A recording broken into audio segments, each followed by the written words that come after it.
Kami dari kelompok 1 dan saya Muhammad Khalil dengan NIM 60224001.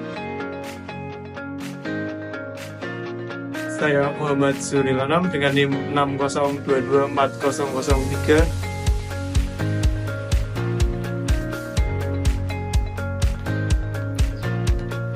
Saya Naila Aulia Hakim dengan NIM 60224006. Saya Rosa Sirfa Alfiani dengan NIM 60224015. Ya, di video kali ini kami akan membahas tentang seleksi dan rekrutmen mata kuliah Human Resource Management dengan dosen pengampu Husni Awali MM. Bagaimana prosesnya? Mari kita lihat video kali ini. Come on.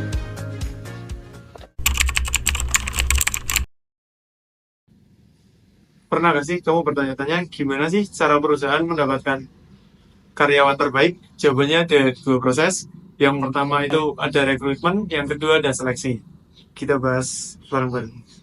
Rekrutmen adalah proses menarik calon kandidat untuk mengisi posisi tertentu di sebuah perusahaan. Jadi, pada tahap ini, perusahaan mencari sebanyak-banyaknya kandidat yang potensial untuk kebutuhan perusahaan mereka. Sementara itu, seleksi adalah proses menilai dan memilih dari pelamar yang sudah masuk. Tujuannya apa? Untuk mendapatkan kandidat ataupun pelamar-pelamar yang sesuai dengan kebutuhan mereka. Jadi, dua proses ini sama-sama penting karena dari dua proses itu tujuannya apa? Untuk menciptakan kualitas tim kerja yang berkualitas dalam suatu perusahaan. Bayangkan saja jika kalian membuat tim sepak bola dan katakanlah kalian butuh pemain yang berada di posisi tertentu dan merekrut karyawan atau merekrut pemain dengan asal-asalan, itu kan nanti akan berdampak juga kepada tim yang kalian rekrut. Jadi dua proses ini sangat penting untuk keberlangsungan perusahaan seperti itu. Jadi rekrutmen itu tentang kita memilih kandidat, sedangkan seleksi itu memilih yang terbaik di antara mereka, seperti itu. Jadi dua proses ini penting karena satu, perusahaan itu jika dilakukan dengan baik, perusahaan bisa punya tim yang kompeten dan solid. Kalau salah pilih orang, itu akan berdampak pada produktivitas dan kinerja perusahaan selanjutnya, seperti itu.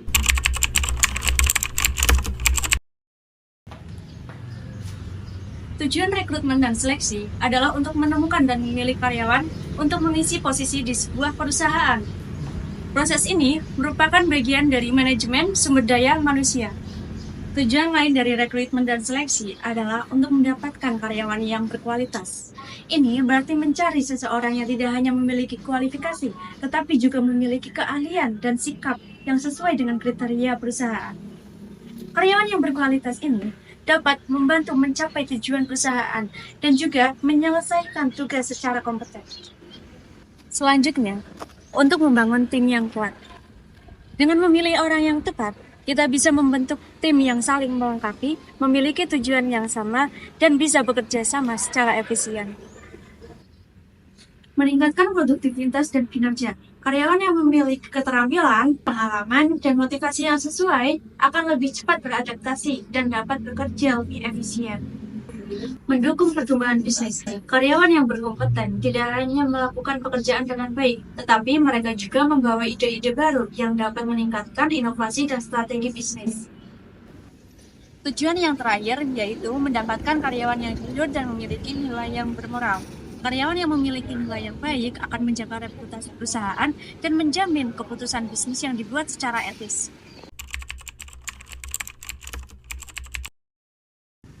Oke, jadi dalam proses rekrutmen dan seleksi, perusahaan dapat mempertimbangkan beberapa hal, yaitu kualifikasi, keterampilan, pengalaman kerja, motivasi, komitmen, potensi, dan yang terakhir yaitu bakat.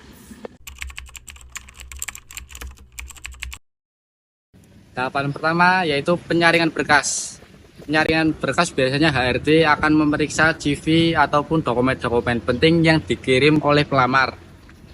Ya, selanjutnya ada tes psikologi. Tes psikologi biasanya HRD ingin tahu lebih banyak tentang kepribadianmu dan bagaimana kamu bisa bekerja sama di tim. Yang ketiga, wawancara. HRD biasanya akan menanyakan bagaimana pengalamanmu, bagaimana motivasimu, dan bagaimana kamu memberikan kontribusi untuk perusahaan. Yang keempat, ada penilaian kompetensi.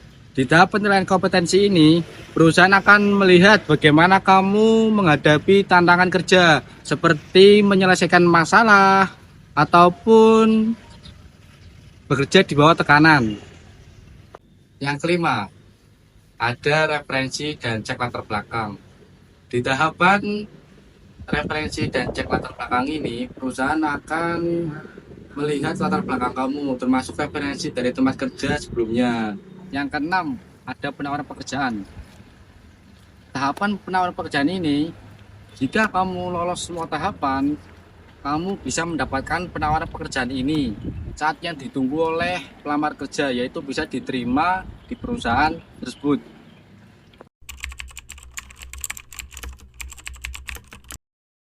Metode seleksi yang paling sering digunakan adalah metode wawancara. Dalam proses ini, calon karyawan akan berbincang langsung dengan tim HRD atau manajer yang bertujuan untuk menilai komunikasi, pengalaman kerja, dan motivasi mereka.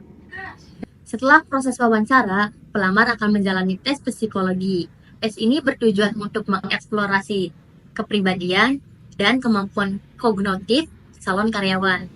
Bagi posisi yang sedang membutuhkan keterampilan teknis seperti programmer atau desainer grafis, biasanya dilakukan dengan keterampilan teknis. Metode seleksi selanjutnya adalah tes presentasi atau simulasi kerja. Dalam tahap ini, pelamar diminta untuk menyusun presentasi yang mengenai produk atau layanan perusahaan. Salah satu metode seleksi yang sangat menyeluruh adalah assessment center.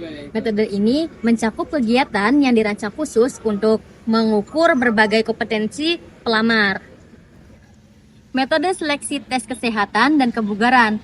Metode ini biasanya diterapkan untuk posisi memerlukan kondisi fisik yang prima. Terakhir, proses ini juga mencakup pemeriksaan latar belakang dan referensi. Tim HRD akan menelusuri informasi yang kamu cantumkan dalam CV, mulai dari pengalaman kerja hingga riwayat pendidikan. Sumber tenaga kerja adalah cara atau asal perusahaan dalam menemukan calon karyawan untuk mengisi posisi yang tersedia. Sumber tenaga kerja ada dua, yaitu internal dan eksternal. Sumber internal adalah pencarian calon karyawan dari dalam perusahaan itu sendiri, ataupun sering digunakan untuk posisi yang membutuhkan pemahaman budaya perusahaan. Contoh internal. Yang pertama, promosi, di mana karyawan akan dipindahkan ke posisi yang lebih tinggi dengan tanggung jawab dan gaji yang lebih baik. Yang kedua, transfer, memindahkan karyawan ke posisi yang setara di departemen atau divisi lain. Yang ketiga, rekomendasi karyawan. Karyawan yang sudah ada merekomendasikan kerabat atau teman mereka untuk mengisi posisi yang tersedia. Dan yang terakhir, database internal, memanfaatkan database karyawan yang ada untuk mencari kandidat yang sesuai dengan kriteria posisi baru. Selanjutnya ada sumber eksternal. Sumber eksternal yaitu mencari calon karyawan dari luar perusahaan. Ini digunakan ketika perusahaan membutuhkan talenta baru. Contoh sumber tenaga kerja eksternal seperti iklan lowongan, yaitu mengiklankan posisi yang tersedia di media cetak, online, ataupun platform media sosial. Ada juga job fair, itu mengikuti pameran kerja untuk bertemu secara langsung dengan calon kandidat. Terus ada juga kampus rekrutmen, yaitu merekrut langsung dari universitas atau institusi pendidikan untuk posisi entry level. Mendoza, so